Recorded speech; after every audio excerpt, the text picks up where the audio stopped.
बिस्मिल्लाहिर्रहमानिर्रहीम। अस्सलाम वालेकुम एवरीवन। मैं हूं आपका मेज़बान मोहम्मद उसामा खालिद। उम्मीद करता हूं कि आप सब खैरियत से होंगे। महमद फ़तील आर सुल्तान की एपिसोड नंबर 78 का दूसरा ट्रेलर रिलीज हो चुका है और आज की वीडियो में हम उसी ट्रेलर पे बात करेंगे कि उस ट्रेलर में नई एपिसोड के हवाले से क्या चीजें दिखाई जा रही हैं। और लास्ट एपिसोड के हवाले से मैं पहले भी ट्रेलर में डिस्कस कर चुका हूं, लेकिन उसके अलावा एक और चीज हुई थी जो कि फैंस के लिए एक सरप्राइज भी था, जो कि जानदार अली खलील पाशा की एंट्री थी, जो कि लास्ट एपिसोड में देखने को मिले और सुल्तान महमद खान के ख्वाब में आए। लेकिन जानदार अली खलील पाशा के बारे में जो एक चीज नहीं चेंज हुई, वो जब ख्वाब में भी आए तो उन्होंने यही बोला कि फौज को वापस ले जाएं और फौज इस तरह से मुंतशिर हो जाएगी और आप इस तरह से फौज को काबू नहीं कर सकते। फौज वापस जाना चाहती है तो आप इस लश्कर को या इस फौज को वापस लेकर इस्तांबुल या पाए तख्त चले जाएं। जबकि उसके साथ साथ हमें शेख अक शमसुद्दीन भी देखने को मिले, जिन्होंने सुल्तान महमद खान को अपनी बातों से हौसला दिया और उसके बाद वो मसला भी सुल्तान महमद खान का हल हो गया जब बोस्निया से मदद आई। लेकिन अब हमें देखते हैं कि आने वाली किस्त में क्या चीजें देखने को मिलेंगी। बढ़ते हैं इस ट्रेलर की जानिब और देखते हैं कि क्या चीजें दिखाई जा रही हैं। Mehmet'in elini bulaştırdığın son kandan sonra. Trailer के पहले ही सीन में हम सुल्तान महमद खान को देख सकते हैं, जबकि यहाँ पर पैदरी का डायलॉग सुनाई दे रहा है, जो कि व्लाद ड्रैकुला से ये बात बोल रहा है कि जो आखिरी खून आपने बहाया है या जिस इंसान का खून अब आप बहा के आ रहे हो, उसके बाद सुल्तान महमद खान तो देखते हैं कि वैसे आगे क्या बात बोलेगा। और इस बात से ऐसा लगता है जैसे व्लाद ड्रैकुला ने एवरानोस ओलो अली बेग को शहीद कर दिया है। Yapacağın her şeyi fazlasıyla ciddiye alacaktır. यहाँ पर भी हम पैदरी का डायलॉग सुन सकते हैं और वो अपनी बात को मुकम्मल करते हुए ये कह रहा है कि जो आखिरी खून तुमने बहाया है, यानी कि एवरानोस ओलो अली बेगा या जिसका भी खून उसने बहाया होगा, उसके बारे में बात करते हुए कह रहा है कि सुल्तान महमद खान इसके बाद अब तुम्हारे हर हमले को ही ज्यादा संजीदगी से लेंगे, यानी कि अब सुल्तान महमद खान तुम्हारे हर हमले का ही पहले से अंदाजा लगाएंगे और उस हिसाब से ही अपना मंसूबा बनाएंगे। Vereceğiniz bu karar Hristiyanlık alemini sonsuza dek etkileyecektir. इस सीन में हम पोप को देख सकते हैं और यहाँ पर एक कार्डिनल का डायलॉग सुनाई दे रहा है और वो ये बात बोल रहा है कि ये जो फैसला आप करने वाले हो, इस फैसले से आलम ईसाइयत में हमेशा के लिए एक असर पड़ेगा, या ये फैसला आलम ईसाइयत को या तमाम ईसाइयों को हमेशा के लिए एक असर छोड़कर जाएगा। तो देखते हैं कि क्या फैसला करने वाले हैं यहाँ पर pope. Nehri taşırın, her yer bataklık olsun. Bu bize ne kazandıracak Vlad? अब इस सीन में हम देख सकते हैं कि व्लाद ड्रैकुला यहाँ पर पैदरी को मंसूबा बता रहा है और ये कह रहा है कि नहर को बहने दो और आसपास कीचड़ हो जाने दो या खड्डे बना दो, या इस तरह का ही वो कोई हुक्म दे रहा है, जिस पर पैदरी ये बात बोल रहा है कि इस हमले से या इस मंसूबे से हमें क्या फायदा होगा। तो देखते हैं कि व्लाद ड्रैकुला इस बात का जवाब देते हुए क्या कहता है। Akıncılar ve atlar. Tuna'yı geçince de bitmeyecek.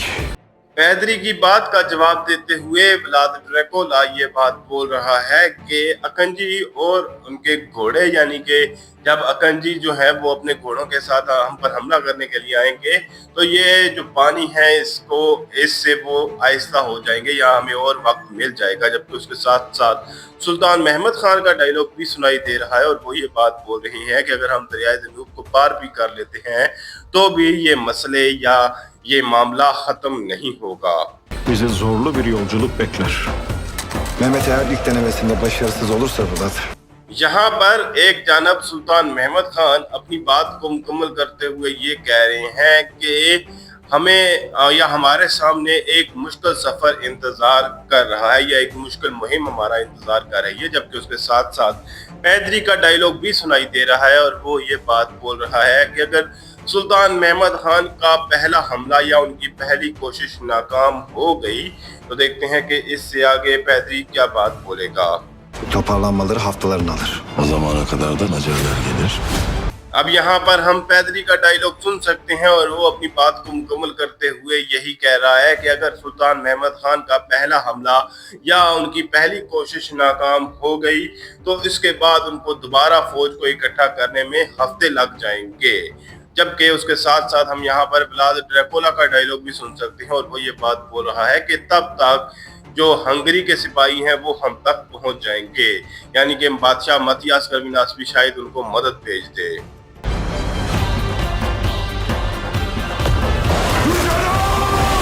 अब इस सीन में हम देख सकते हैं कि जानिसारी सिपाही और दीगर उस्मानी सिपाही दरियाए दनूब को पार करने के लिए कश्तियों पर सवार हैं और कुर्तुआन और महमूद पाशा को भी देखा जा सकता है। और जैसे ही वो दरियाए दनूब के दरमियान में थे तो वहां पर हो सकता है वलाशिया के सिपाहियों की जानब से तोप के जरिए से हमला किया जाए, जिसकी वजह से यहाँ पर कश्तियों पर हमला हो रहा है और कश्तियों को आग भी लग रही है।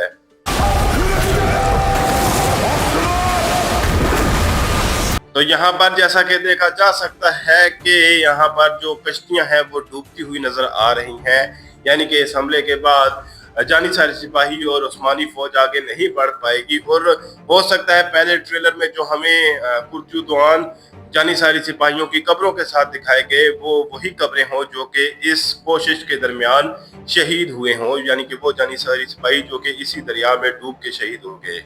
Osmanlı şehzadeleri ordunun o saflarında ilerliyorlar. इस सीन में हम शहजादे बायज़ीद और शहजादे मुस्तफ़ा को देख सकते हैं और यहीं पर हम डायलॉग भी सुन सकते हैं जिसमें शायद पैदरी को ये बात बताई जा रही है कि उस्मानी शहजादे जो हैं वो फौज की पहली सफ़ों में मौजूद हैं या फौज की क़यादत कर रहे हैं। और पैदरी जो है वो शहजादे बायज़ीद से काफ़ी टाइम पहले कोई इंतकाम लेना चाहता है, तो हो सकता है वो यहाँ पर हमला भी करे। Sultanım, baskın olmuş. Şehzadelerim. Trailer के लास्ट सीन में हम यूसुफ का डायलॉग सुन सकते हैं जो कि ये बात बता रहे हैं कि हम पर हमला हुआ है मेरे सुल्तान, जिस पर सुल्तान महमद खान ये कह रहे हैं कि मेरे शहजादे, यानी कि उनको पता है कि शहजादे मुस्तफ़ा और शहजादे बायज़ीद कहीं पर मौजूद हैं। जबकि मैं इस ट्रेलर पर कमेंट्स रीड कर रहा था जिसमें यह लिखा हुआ था कि वलाशिया की मुहिम के दौरान सुल्तान महमद खान को व्लाद के हर हमले के बारे में पहले से ही पता था, लेकिन अभी तक तो इस सीरीज में ऐसे दिखाया जा रहा है जैसे व्लाद ड्रैकुला अपनी हर कोशिश में कामयाब रहा है और सुल्तान महमद खान को पता नहीं चल सका कि व्लाद ड्रैकुला कैसे हमला कर रहा है। तो देखते हैं कि आगे चलकर हमें मजीद क्या चीजें दिखाई जाती हैं। फिल वक्त के लिए इतना ही। अगर आपको वीडियो पसंद आई तो वीडियो को लाइक लाजमी करिएगा। मिलते हैं बहुत जल्द नई वीडियोस के साथ, नई अपडेट्स के साथ। इजाजत दीजिए, अल्लाह हाफिज।